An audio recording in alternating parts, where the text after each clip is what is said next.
최근에 고민이 좀 대단히 많습니다. 어떤 고민이 있느냐. 야, 이거 수십 년 전에 북한이 설정한 외교 전략과 그 다음에 대남 전략이 어떻게 수십 년이 지난 오늘도 이렇게 탕탕 맞아 떨어질까? 과연 이러한 북한의 전략을 우리가 완전히 파탄으로 몰아갈 그런 당도는 없을까? 이런 생각이 고민이 큽니다.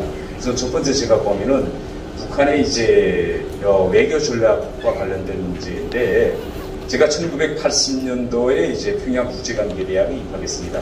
입학해서 그 외교관들만 키우는 대학인데, 대학에 들어가니 이제 교수님이 강의에서 뭐라고 말하는가 하면, 학생들은 앞으로 대학을 졸업하고 각 단위에 나가서 일하더라도, 북한에서는 초소라고 합니다. 각 처소에 가서 일하더라도 이 점만은 꼭 명심해야 된다. 그 점이 뭐냐? 한국과 미국, 일본, 이 한미일이 하나로 뭉치는 경우에는 북한은 정말 큰일이다. 그래서 한미일 삼각협력관계를 깨뜨리는 방법은 오직 하나밖에 없다. 김일성이 말한 각근 전술을 항상 명심하라. 그런 이야기를 합니다. 각근 전술이라는 게 여러분들 좀 많이 들어보셨겠습니다. 한국하고 미국하고 관계가 잘 나갈 때는 일본과의 관계를 악화시켜서 한미 관계가 잘 나가는 그 시너지가 발휘 못되도록 하고, 한일 관계가 잘 나가면 어떻게 하나 한국과 미국과의 관계를 어떻게 흔들어서 문제를 만들어내가지고 결국은 한일 협력 관계가 아무런 의미도 없게 만들고, 이게 이제 김일성이 말한 이제 각근 전술이었는데, 최근에 윤석열 정부가 들어와서 바이든 대통령이 먼저 우리나라에 날아오고, 또 우리 대통령이 처음으로 나토 정상회담과 같은 가사 무대에 나가서 전 세계적으로 새로운 질서가 재편되는 상황에서 정말 이 소방과 미국과 관계를 잘 만들려고 하는 이 시점에 한일 관계가 지금 뜻하지 않게 아베 총리가 사망하고, 며칠 전에 또 기시다 총리가 평화 이거 헌법 개정 문제를 들고 나오고 이렇게 되고, 이제 8월 달에는 이게 지금 강제징용 문제가 현실화 지금 되느냐 마느냐 이런 갈림길에서 외교부에서는 지금 민간 협의체를 만들었지만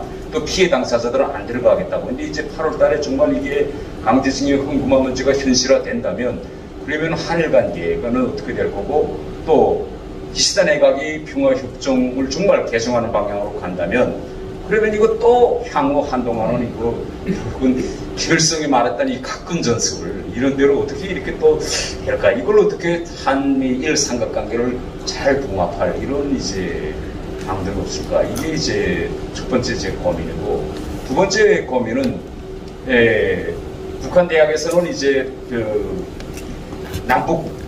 북한에서는 대남 전략이라고 하는데, 대남 적화 통일 전략, 우리는 적화라고 하는 대남 통일 전략이라고 하는데, 그 교수가 뭐라고 와서 이야기하는가 하면, 어떤 일이 있어도 한국 안에서 보수와 진보, 각 정치 세력이 대북 정책에서만은 서로 합의가 이루어지지 못하도록 싸우게 만들어야 된다. 그래야 힘이 약한 북한이 견딜 수 있다. 이런 겁니다. 근데 지금 우리 현실을 보면 대북 정책, 정권이 바뀌면 제일 먼저 건드리는 것이 지금 대북 정책이거든요.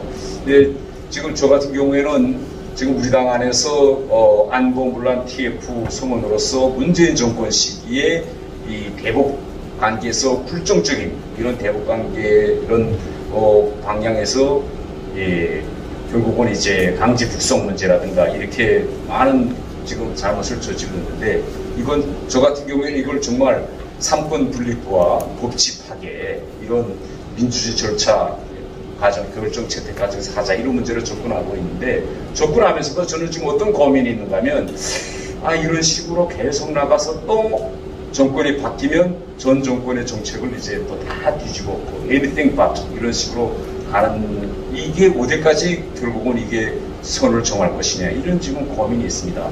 그래서 지금 여러분 아시겠지만 대북 정책에서 이제 윤석열 정부는 최근에 여러분이 권영세 통일부 장관의 이제 이어달리기 정책, 이런 이어달리기라는 표현을 보셨을 것입니다. 제가 한 발제문 지금 두 번째 내용이 있는데, 여기서 원래 우리 당은 4.27 판문점 선언이라든가 9.19 군사합의서와 같은 기존 문재민정권에서 했던 이런 남북 간의 합의, 이거는 평화의 하나의 쇼에 불과했다. 이렇게 이제 야당일 때는 계속 우리가 비판했습니다.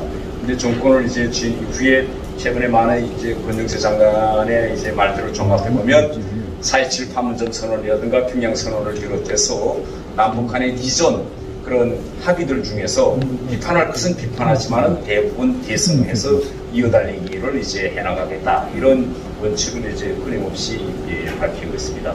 그래서 제가 오늘 이 짧은 시간에 이제 15분 동안에 끝내서 이제 10분 전 시간 정도에 빨리 끝내려고 하는데, 이와 관련해서 저는 좀 이렇게 거대한 담론적인 이야기보다도 좀 마이크로한, 좀 세부 상황에서 우리 보수 정권이 정권을 쥐고 있는 향후 5년 동안에 우리가 할 수 있는 일이 무엇일까? 또 우리가 일단 보수 정권이 정권을 잡았을 때 해놓은 일은 앞으로 뭐 정권이 뭐 진보 쪽으로 또 갈 수도 있기 때문에 그런 상황에서도 되돌릴 수 없이 그 다음 정권도 계속 이어나갈 수 있는 이런 정책적 이런 안들이 뭐이 없을까, 이런 걸 좀 제가 고민해보고 간단히 말씀드리려고 합니다.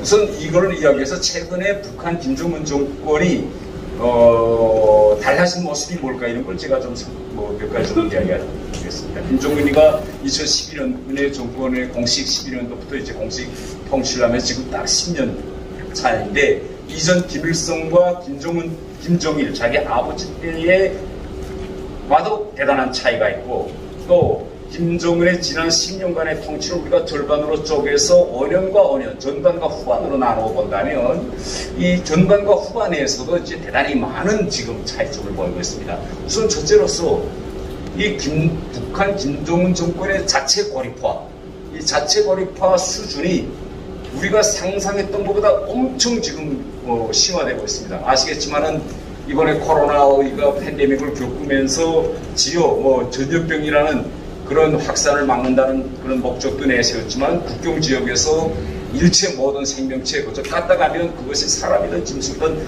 무조건 현장에서 지휘관의 그런 승인이 없이 사살을 한 이런 이제 진짜 반인륜적인 이런 결정을 채택한다든가, 얼마 전에 제가 깜짝 놀란 것은 러시아 대사관에서 이제 그 기간에 많은 사람들이 철수했습니다. 북한의 평양에서 많이 철수하고 극히 진짜 필요한 인원들만 남았는데, 러시아 대사관은 그래도 북한에서 제일 큰 대사관이었기 때문에 가능한 한 인력을 끝까지 유지하려고 했는데, 전번 주에 러시아 대사관에서 대사회에 한두 명만 남고 나머지 인력까지도 이제 기차에서 철수했다고 합니다.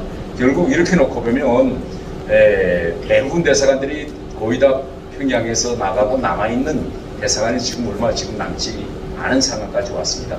그런데 지금 북한의 지금 이 코로나 상황을 빗대고 지금 이렇게 대사관들을 내몰고 있는데, 이전의 북한이었다면 그래도 가능한 한 현지에 있는 대사관들이나 외교관들과 최대한 협력해서 평양에 외교관들이 남아있도록 하는 것이 지금까지 북한이었습니다. 제가 북한에서 외교부에 있을 때도 우리를 말하면 업무 성과를 판단할 때 각 부서별로 어느 부서에서 대사관 한 개라도 더 유치했느냐, 이게 그해 마지막 연말 업무 종합에서 제일 1번 순위였습니다. 그래서 제가 유럽국에 있을 때는 유럽 국가들 다니면서 대사관 하나라도 평양에 끌어다 놓기 위해서, 왜 김일성이나 김정일이나 또 김정은 때에 와서도 서울과 평양 사이 대사관이 총 몇 개나 이걸 계속 비교하며 하기 때문에 이게 최대인데, 지금 반대로 어떻게 하면 강제로 다 이제 내몰 수 없을까? 소방 대사관이 이제 다 떠났습니다. 러시아 대사관은 러시아. 그러니까 이걸 내가 지켜보면서 이 김정은은 결국은 평양 시내에 대사관들이 있으면 결국은 현지에서 직접 북한에 돌아가는 상황을 직접 목격하고 본국에 보고하고, 그러한 정보가 우리를 비롯해서 전 세계와 공유되기 때문에 이 북한 내부를 외부 세계와 철저히 자체 고립시키려는 이 생각이 정말 상상을 초월하고 있구나, 이런 겁니다.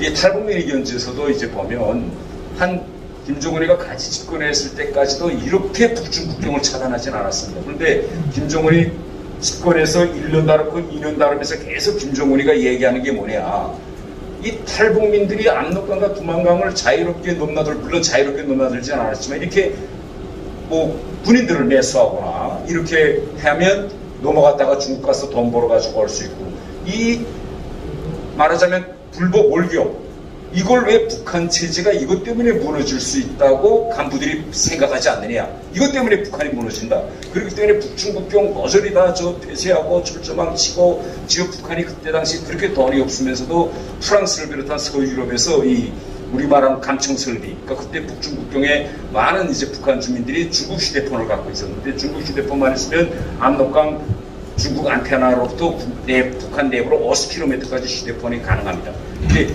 이걸 감청 설비를 유럽에서 들여다놓고 그 내부에서 중국하고 전화하는 거 모조리 잡아내고 뭐 이런 엄청난 자체 고립했는데 이 정도가 지금 대단히 이제 심화되고 있다. 이런 걸 제가 말씀드리고, 다른 하나는 지금 북한에서 세대 간 갈등이 지금 대단히 심화되고 있습니다. 아시겠지만은 최근에 들어와서 김정은이가 이 세대 간 갈등을 극복하기 위해서 내놓은 것 중에 하나가 중요한 거는 법을 대단히 많이 만들고 있어요. 일부 법조계 사람들은 이거 법을 많이 만드는 건 북한이 정상국가로 가는 데서 아주 좋은 일이다 이렇게 이야기하고 있는데, 그 김정은이가 만드는 법을 보면 뭔가 기본은 이 젊은 세대들한테 자본주의 사상과 한국의 이제 문화 콘텐츠 한류가 들어가는 것을 어떻게 막겠느냐. 또 그런 현상이 나타났을 때는 지금까지는 학교나 정치단체들에서 사상적인 도덕교양과 계도 방법을 하는데, 이제는 그게 아니라 형법의 영역 내에서 법을 어떻게 처벌할 거냐. 대단히 세부화되고 지금 나가고 있다. 그래서 이걸 보면 북한의 MZ 세대와 기존의 이제 우리가 지금 이야기하는 기존 세대와의 갈등, 인식차가 지금 대단히 벌어지고 있다는 걸 알 수 있고, 세 번째로 지금 다른 건 지금 최근에 와서 윤석열 정부 들어선 다음에 외치와 내치에서 대단히 다른 양상을 보이고 있습니다. 가령 얼마 전에 한미 정상회담이 이제 바이든 대통령이 왔다가 이제 한미 정상회담이 됐죠. 그다음에 윤석열 정부에서 지금 하고 있는 많은 정책들을 보면 북한으로서는 이제 수용할 수 없는 이런 정책적인 이 어젠다가 많습니다. 그런데 지난 시기 같으면 그러니까 우리 북한 주민들이 알 수 없는 대남 선전 매체에서 지금 정도로 공격하면 북한 노동신문에서도 거의 레벨 비슷하게 바이든 정부와 윤석열 정부에 대한 공격이 이루어져야 됩니다. 그런데 외치에서는 미사일도 쏘고 이렇게 하지만 지금 북한 노동신문, 북한 주민들이 보는 데 비하면 우선 한미 정상회담을 비롯해서 최근 한미 간의 움직임 이런 데 대해서 공식 지명 공격이 거의 없습니다.